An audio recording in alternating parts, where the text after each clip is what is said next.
Bienvenue sur notre nouvelle vidéo. Aujourd'hui, nous allons vous parler de la chenille. Alors, c'est quoi la chenille? La chenille est un outil éducatif qui va permettre à votre enfant d'apprendre à lire, écrire, ranger, compter les chiffres de 1 à 10, qui va permettre à votre enfant d'apprendre les formes géométriques, la notion du plus grand au plus petit, les couleurs, les tris et les correspondances. Alors, c'est quoi notre chenille? Voilà notre fameuse chenille. Pourquoi nous l'avons appelée chenille?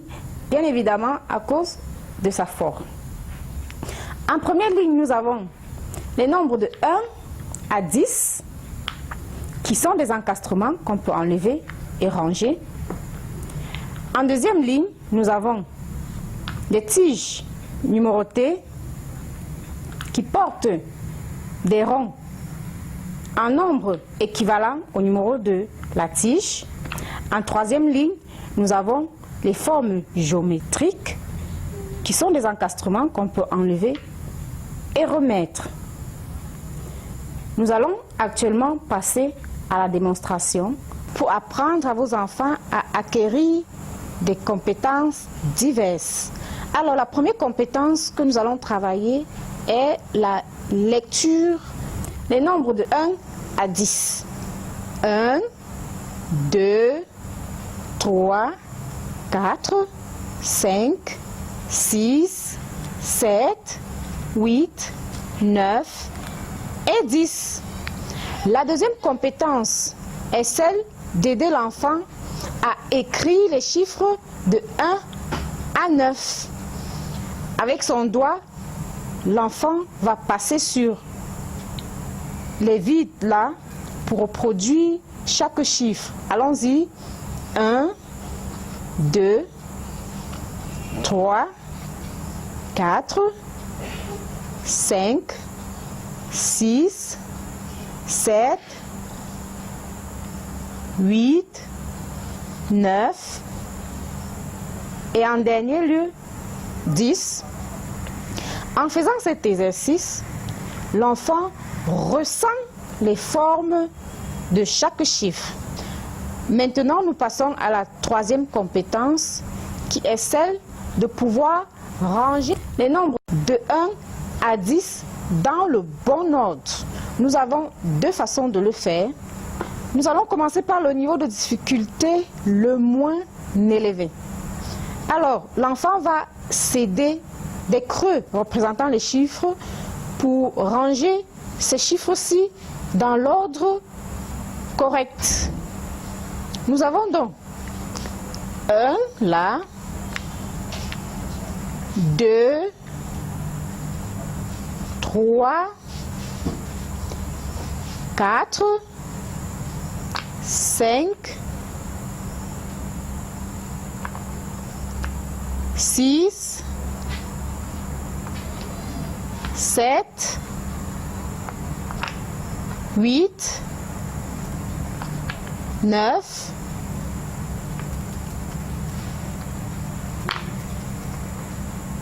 et 10. Pour l'enfant qui n'est pas encore apte à compter de 1 à 10 dans le bon ordre, cette première méthode lui permettra de maîtriser et d'acquérir cette compétence-là. Le deuxième niveau de difficulté est un peu plus élevé. L'enfant va, en dehors de la chenille, ranger les chiffres sur une table de 1 à 10, comme ceci, 1, 2, 3 et ainsi de suite. À ce moment, vous pouvez retirer la chenille et l'enfant range les chiffres dans le bon ordre sans aide. Nous passons à la compétence qui consiste à aider l'enfant à compter de 1 à 10. Nous nous servons de ces petits bâtonnets qui sont numérotés. Chaque bâtonnet est fixé là, à l'endroit prévu et devra porter un nombre de ronds équivalent au numéro du bâtonnet. Cet exercice va permettre à l'enfant, pour chaque chiffre, de faire la correspondance avec le nombre de ronds qui représente ce chiffre-là. Nous allons le faire pour quelques chiffres. Pour le chiffre 1, nous avons un rond. Notez bien que le rond que je viens de placer porte la même couleur que le chiffre 1 qui le représente.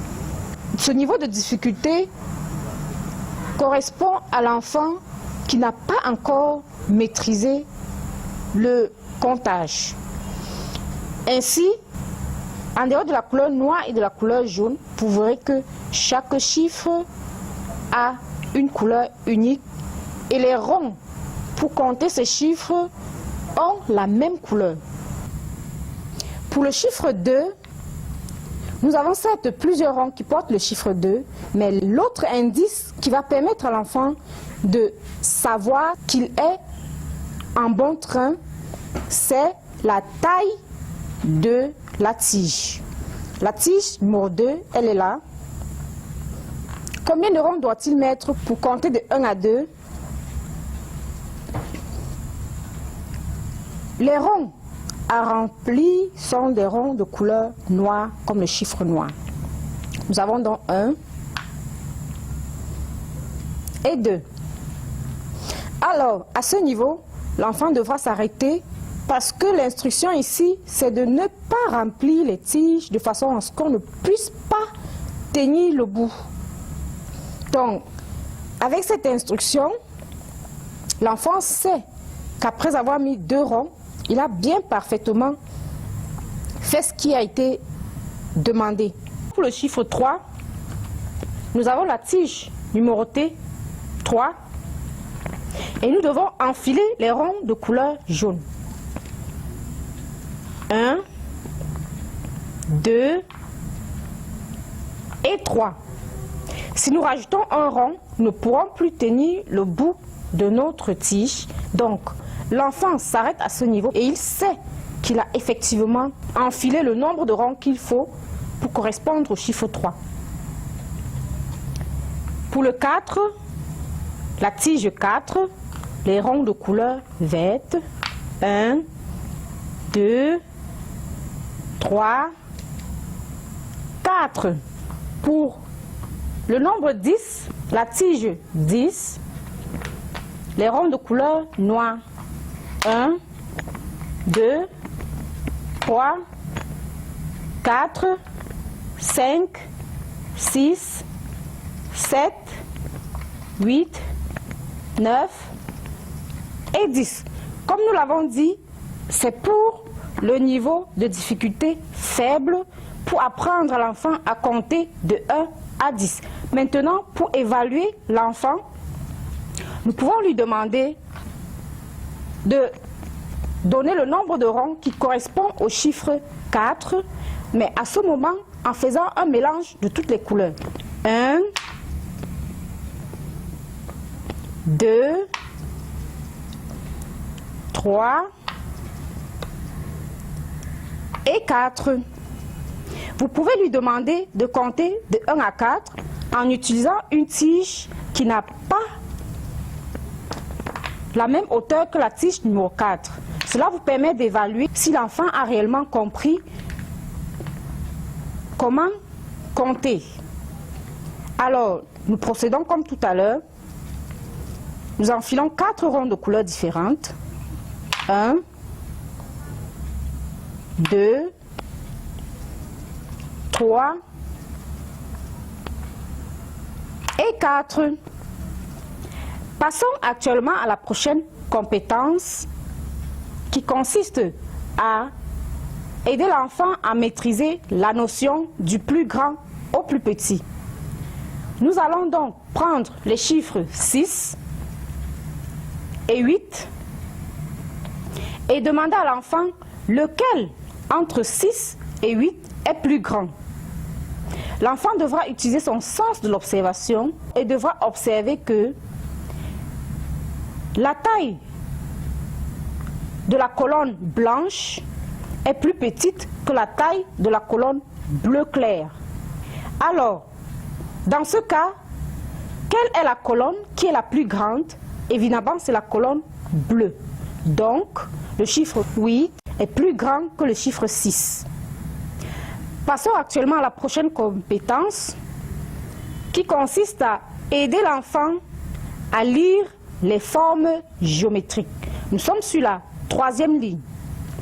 Ici, nous avons le cercle, trèfle, rectangle, carré, triangle, ovale, étoile, plus, pentagone, demi-cercle. Actuellement, nous allons travailler sur la compétence qui permet à l'enfant de reproduire chacune de ces formes. Alors avec son petit doigt, l'enfant va passer le doigt à l'intérieur de chaque forme pour ressentir cette forme-là. Cercle, trèfle, rectangle, carré, triangle, ovale, étoile, plus, pentagone, demi-cercle. Maintenant, nous allons aider l'enfant à repérer le creux qui est sur la 3e ligne et ranger la forme géométrique. Nous avons 2 façons de faire.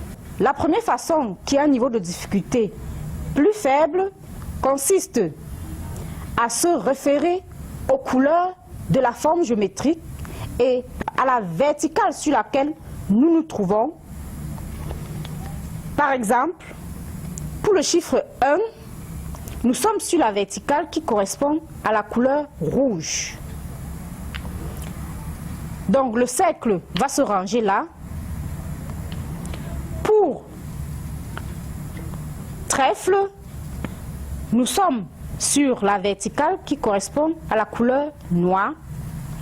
Mais ici, nous savons qu'il y a 2 chiffres qui correspondent à la couleur noire. Si en utilisant la couleur, il se trompe, il a la possibilité de se rajuster à cause de la forme de l'espace. Pour le rectangle qui a la couleur jaune, nous rangeons le rectangle là. Pour le pentagone qui a la couleur jaune, nous le rangeons là. Et enfin pour le demi-cercle qui a la couleur noire, nous le rangeons là. Le deuxième niveau donc de difficulté consiste à dire à l'enfant de ranger chacune de ces formes géométriques, mais en enlevant tout indice qui puisse permettre à l'enfant d'identifier la couleur de la forme géométrique par rapport aux chiffres. Si l'enfant vous range les formes géométriques dans leur espace correspondant, alors l'enfant a compris la notion de correspondance de formes géométriques. Maintenant, vous avez vu comment utiliser l'outil La Chenille pour booster les capacités de vos enfants. Cet outil correspond aux enfants à partir de 2 ans et même aux enfants à besoins spécifiques, c'est-à-dire ceux qui ont des troubles de développement comme l'autisme, l'IMC, la dysphasie, la dysgraphie et j'en passe. Merci pour votre attention et à la prochaine vidéo.